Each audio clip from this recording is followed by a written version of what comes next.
दोस्तों, आप सभी को आपकी दोस्त डॉक्टर खुशबू गुप्ता का प्यार भरा नमस्कार। फ्रेंड्स, विस्कोर के इस प्लेटफॉर्म पर हम आपके लिए आज जो टॉपिक लेके आए हैं वो आप सभी की हेल्थ के लिए बहुत ही इम्पॉर्टेंट है। दोस्तों, आज हम बात करने जा रहे हैं व्यक्ति के मेटाबॉलिज्म के बारे में। मेटाबॉलिज्म यानी शरीर में होने वाली चयापचय क्रियाएं। फ्रेंड्स, मेटाबॉलिज्म का जो प्रोसेस है वो बहुत ही कॉम्प्लेक्स होता है। मेटाबॉलिज्म का मतलब है कि जब हम कुछ भी फूड आइटम शरीर में लेते हैं तो वो किस तरीके से शरीर में जाके पचते हैं, पाचन क्रिया संपन्न होती है और कैसे उनका अवशोषण होता है। जो भी फूड हम लेते हैं वो फूड की फॉर्म में होता है, लेकिन शरीर में जाके वो पोषक तत्व यानी न्यूट्रिएंट्स की फॉर्म में बदल जाता है। तो ये जो प्रक्रिया है वो कहने में जितनी आसान होती है, शरीर में वही क्रिया करने में बहुत मेहनत लगती है और ये एक बहुत कॉम्प्लेक्स प्रक्रिया है। आज हम बात करेंगे कि इसका क्या प्रोसेस होता है। दोस्तों, सबसे पहले जब भी आप कोई फूड ग्रहण करते हैं तो कोई भी फूड आइटम वो विभिन्न फॉर्म्स में हो सकता है। जैसे जितने भी फूड ग्रुप्स हैं उनमें से कोई भी फूड आइटम आप ले सकते हैं। जैसे अनाज है, दालें हैं, फल हैं, सब्जियां हैं, मिल्क एंड मिल्क प्रोडक्ट्स हैं, ऑयल हैं, शुगर्स हैं। इनमें से कोई भी चीज़ जब व्यक्ति कंज्यूम करता है तो इन फूड्स के अंदर एनर्जी जो है वो स्टोर रहती है। जब हम मुंह के द्वारा इन फूड आइटम्स को ग्रहण करते हैं तो ये छोटे छोटे कंपोनेंट्स में ब्रेक होने लगते हैं। मुख्यतया जो फूड है उनको हम 3 मैक्रोन्यूट्रिएंट्स में बांटते हैं: प्रोटीन, कार्बोहाइड्रेट्स और फैट्स। इन तीनों से ही शरीर को एनर्जी मिलती है और इस एनर्जी का जो अमाउंट होता है वो तीनों के लिए अलग अलग होता है। लेकिन जैसे ही हम मुंह में भोजन रखते हैं तो जो भोजन में उपस्थित कार्बोहाइड्रेट्स हैं उनका ब्रेकडाउन वहीं पर शुरू हो जाता है।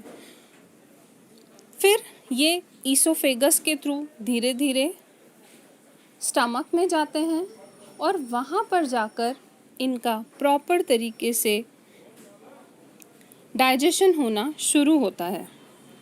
हमारे पेट में यानी स्टमक में HCl प्रेजेंट होता है, जिसे कई लोग जठराग्नि के नाम से भी जानते हैं। ये जो हाइड्रोक्लोरिक अम्ल है उसमें जाके फूड अच्छे से मिक्स होता है और इसका ब्रेकडाउन स्टार्ट होता है। सेकेंड जो प्रोसेस आता है वो है रिलीजेस एनर्जी, यानी वहाँ पर जाके जब स्टमक में फूड पहुँच गया है तो वहाँ पे बहुत सारे जो कंपोनेंट्स हैं वो ब्रेक हो जाते हैं। स्टार्च जो है वो ओलिगोसैकेराइड्स में चेंज हो जाते हैं और जब ये चेंज होता है तो शुगर मॉलिक्यूल्स जो हैं वो एनर्जी रिलीज़ करते हैं। फर्दर ये जो एनर्जी रिलीज़ हुई है वो शरीर की विभिन्न सेल्स के द्वारा एब्जॉर्ब कर ली जाती हैं, जिससे शरीर के जो अनेक फंक्शंस हैं वो परफॉर्म किए जाते हैं। थर्ड बात आती है डाइजेस्टिव सिस्टम की, जिसकी हम अभी बात कर ही रहे थे। डाइजेस्टिव सिस्टम हमारे मुंह से ही स्टार्ट हो जाता है बेसिकली, लेकिन मुख्य काम जो होता है पाचन का वो स्टमक में और स्मॉल इंटेस्टाइन में होता है, यानी पेट में और जो छोटी आंत होती है वहाँ पर सबसे इम्पॉर्टेंट काम होता है। और जो कार्बोहाइड्रेट है, कॉम्प्लेक्स कार्बोहाइड्रेट, वो सिंपलर कार्बोहाइड्रेट्स में चेंज होते हैं, यानी स्टार्च जो है वो ग्लूकोज में बदलता है। जो प्रोटीन मॉलिक्यूल्स हैं वो अमीनो एसिड्स में चेंज होते हैं और जो फैट्स हैं वो स्मॉलर फैटी एसिड्स में कन्वर्ट हो जाते हैं। जब ये सारा कन्वर्जन होता है तो इन कन्वर्जन के लिए शरीर को कुछ एंजाइम्स की ज़रूरत होती है। तो जो फोर्थ स्टेप है वो है एंजाइम्स मीटअप, यानी शरीर को एंजाइम की ज़रूरत होती है। बिना एंजाइम्स मिले हुए ये प्रोसेस इतनी आसानी से नहीं हो पाता। तो स्टार्च के पाचन के लिए जो एंजाइम चाहिए वो होता है अमाइलेज। प्रोटीन के पाचन के लिए जो एंजाइम्स चाहिए वो होते हैं पेप्टाइड्स, पेप्टिडेज एंजाइम जो प्रोटीन को पेप्टाइड्स में कन्वर्ट करते हैं। इसी तरह फैट के पाचन के लिए भी स्पेसिफिक एंजाइम्स चाहिए होते हैं। जब ये एंजाइम इन में मिलते हैं तो कुछ ना कुछ केमिकल रिएक्शंस जो हैं वो परफॉर्म होती हैं। जब ये केमिकल रिएक्शंस हो रही होती हैं तो इनसे कुछ एनर्जी जो है वो रिलीज़ होती है।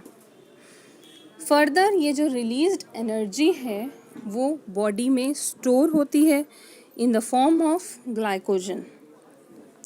और जो स्टोरेज साइट्स हैं वो हैं स्केलेटल मसल्स, लिवर और बॉडी फैट। तो दोस्तों आप समझ ही गए होंगे कि जो मेटाबॉलिज्म शब्द कहने में जितना आसान लगता है वो प्रक्रिया उतनी आसानी से परफॉर्म नहीं होती है। तो दोस्तों आज के लिए बस इतना ही। अगली वीडियो में हम आपसे बात करेंगे कि अगर ये मेटाबॉलिज्म सही तरीके से नहीं हो पा रहा है तो इसके शरीर पर क्या क्या प्रभाव पड़ते हैं और ये मेटाबॉलिज्म किसके द्वारा कंट्रोल होता है।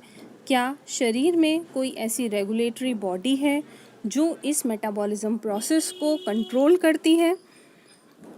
इन सब को जानने के लिए आप हमारी अगली वीडियो का इंतज़ार करें।